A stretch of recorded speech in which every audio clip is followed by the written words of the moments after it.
Well, CZ452. The stock has been refinished, sanded, oiled.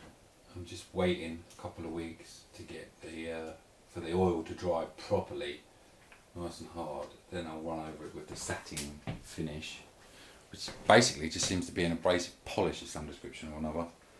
I tried it a bit, but it started to ball the oil off, so I had to stop. So I was going to leave it for another. It's been about 10 days. I'll leave it for another 3 or 4 days. Give it nearly a couple of weeks, and hopefully all will be well. What I have got to go on this is a sling. I've never fitted a sling onto a rifle before. I don't have the first clue how to do it or where to attach. As you can see, I've got a Harry bipod on the front, which is taking up the front sling swivel. Well, I actually think these are the swivels. But the bipod is taking up the front sling mount. Let's have a look over here and you can see the bits and pieces. I'll just pull you out of here, this is going to get a bit uncomfortable. So we've got a sling. Got a sling, it's handmade off of eBay, bargain, 20 quid. Can you really go wrong with a handmade leather sling for 20 quid? It's got brass fittings at each end. They're screw type fittings. It's got an extra shoulder pad and a collar for sliding up and down. So I assume you have to undo these brass screws and then you can put your slings through there, or your sling swivels through there. And I've got a sling swivel screw and fitting kit. Yeah, that hole passes all the way through. So I'm working under the assumption there's probably a nut and bolt affair going on the front that I could probably take off of the 1022 bipod and put on here. So here is the bolt on the front of the 1022. You can see that's where the sling mount is supposed to go. You can also see on the back there that there's a bolt and nut on the back of it. So I think what I'll do is, rather than trying to bodge the other one, I'll just take this one off of here, because the 1022 is not going to have a sling on it, because it's not going to be a hunting rifle. By the magic of photography, we now have a front sling mount attached to this CZ rifle. But I'll be honest with you, I don't really know which way it's supposed to go. The sling is shaped so it's got a bell at one end and it's slim at the other. I'm working under the assumption that if you want the rifle muzzle up, which I do, I don't fancy the idea of poking my muzzle in the mud as I'm walking around. Not that I probably would stand much of a chance because I'm so tall. But if you want the rifle muzzle up, then surely the rifle is going to have to, the sling is going to have to sit over your shoulder like that and underneath. I'm not sure. I need to have a think about this and I'll come back to you. Think or no think, I've still got to attach the swivels to the rifle, to the sling.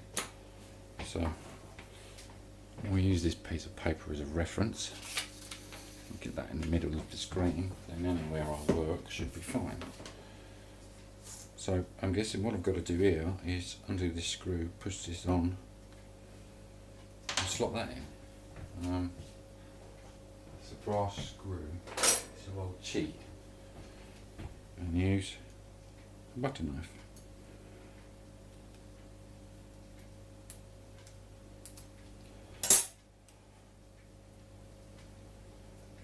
And then we'll put one of those in there.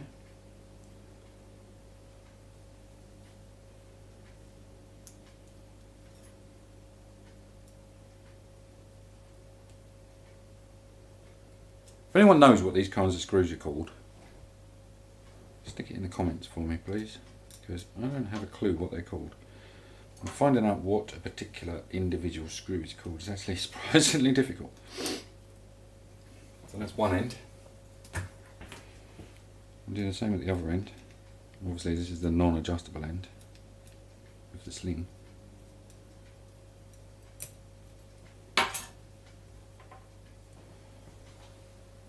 I'll we'll try and get our sling releases on the same side, which is that side.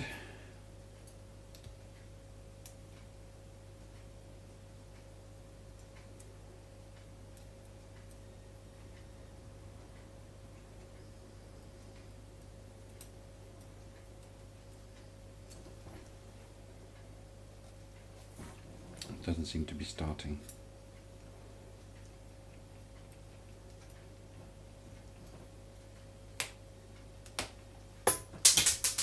Damn it! Wow, it's really spinning. So let's check this and make sure it's not. Make sure it's not cross-threaded or anything like that. Nope, cross-threaded.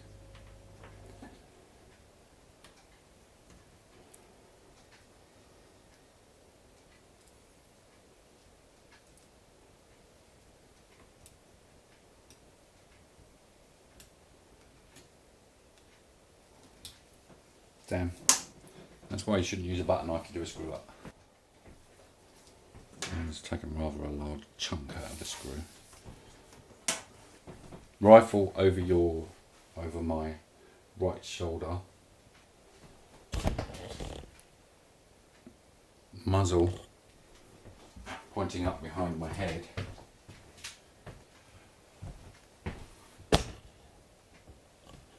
So this is going to have to sit, I would guess, like that, with this going underneath my arm to the back of the rifle. So this needs to go at the front. So I'll move you back over there, and then we'll try and get this thing fitted. Oh yeah, the way these things work is they've got like a little screw on them, which screws the post up and down, and then you can push it through like that and twist it. So as you can see, that should now slide on. Nice and easy.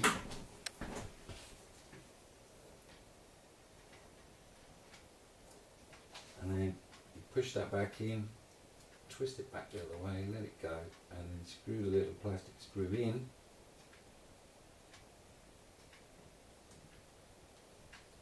And that shouldn't ever come undone. And then you do the same at this end.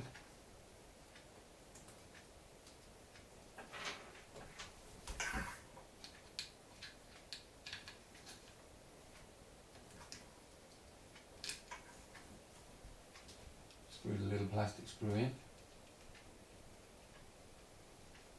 The screw doesn't tighten up.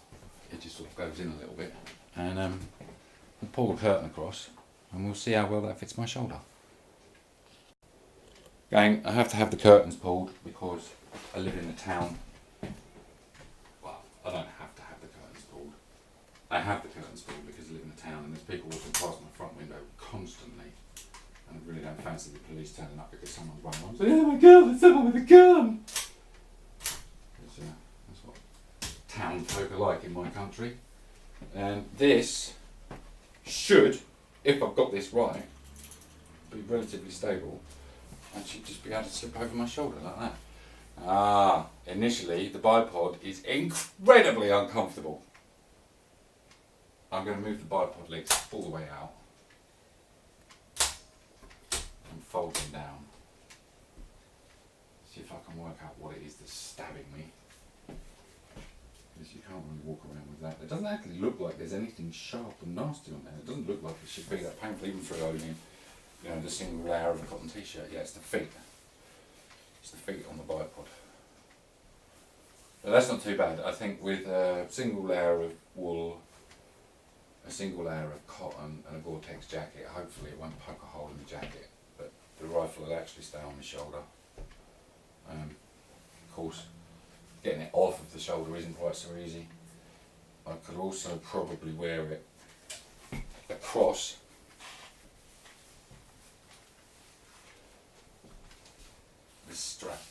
This sling isn't really big enough to wear it like this, but I do have a longer sling, but it's not leather. And I think with a classic rifle like this, I think you need a leather sling. So Carrying it like that doesn't feel too bad. Obviously it makes me a lot wider than I would like to be, because this rifle has got a long barrel and a big silencer on it. So realistically, it would actually make a lot more sense if I could get this off without impaling myself on it. To carry like this. As I say, it's looking and feeling very uncomfortable with a bipod on, so I might have to just submit to the fact that I won't be able to shoot with a bipod. Obviously, when you've got a sling, you can brace with the sling. Use the sling to take up some of the, take away some of the wobble. That's a lot more steadier than just holding it, because I'm actually bracing the whole rifle against my shoulder, which is what target shooters do with their straps and such. But there we go, one sling attached. We'll try it without the bipod in a second, but I need a drink, so I'm going to take a break from filming this video, and I'll be back with you shortly. Swapping between bipod, sling mounted bipod and sling mounted to stock should be a relatively quick and simple process, because these bipods generally come on nice and easy. And lay the rifle down on its side, wind out a little plastic. What are people insist on using plastic on stuff all the time? Yes, I know, it's cheap. Swap this around like this, get the bipod out of the way. Put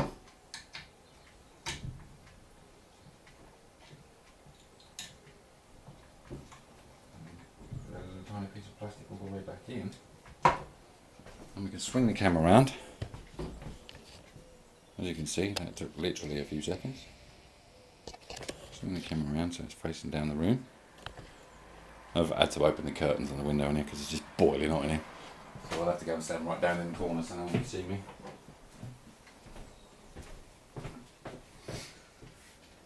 And this should be heaven.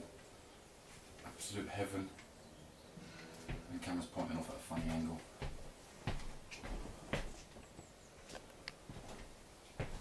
So, I mean, you can probably see better than me because you can see from the back, but it sits on there quite nicely. It's not particularly well balanced, but I think when I'm wearing all of the gear, which I'm not going to put on because it's about 26 degrees in here, when I'm wearing the rest of the gear, it should be quite nice. Of course, maybe across there will be a bit more comfortable now. Nah, it's still not very comfortable that way. I will have to spend some time trying to work out how I can wear this such that I can actually literally reach over and bring it into action. But that's not too bad. We're going to put the bipod back on it now anyway. Swapping between the bipod and the non-bipod is actually a relatively painless process. It takes literally a minute.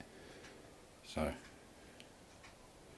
I guess I'll just have to get used to shooting using the strap as support. It's not a strap, it's a sling. It's only a strap when you're target shooting. Stupid boy. Well, that's it. Sorry if this one seems a bit jumbled and jiggly. I've quite a busy day today, so brain's not really working properly. I'm sure some coffee and a sit down for an hour will tidy me up, but I've got to rush off out to go shooting this evening.